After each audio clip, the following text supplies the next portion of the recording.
तर बाहेरून गुंड विधिमंडळात आले असल्याचा आरोप रोहित पवारांनी केलाय। नितीन देशमुखांचे कपडे फाडण्यात आल्याचंही रोहित पवार म्हणाले।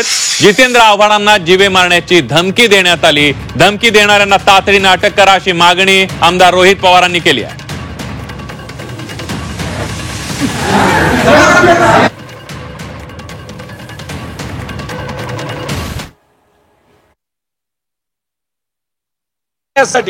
बाहेरून भाडेकरी त्या ठिकाणी आणले जातात, गुंड आणले जातात आणि तिथे असणारे सामान्य कार्यकर्ता नितीन देशमुख याचे कपडे फाडले जातात।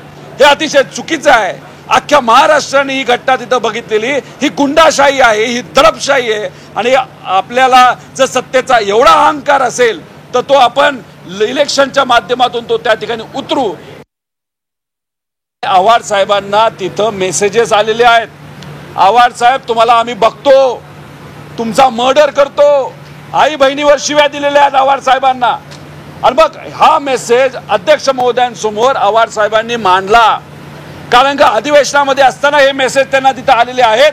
त्यामुळे ती व्यक्ती कोण, असे किती लोक आहेत ज्यांनी मेसेज पाठवले, आई बहिणीवरनं आव्हाड साहेबांना शिव्या दिलेल्या आहेत, त्याच्याच बरोबर मारून टाकतो अशी धमकी तिथे दिलेली, त्या व्यक्तीला सुद्धा ताब्यात घेण्याची जरूरत आहे, त्या व्यक्तीवर सुद्धा कारवाई करण्याची जरूरत आहे।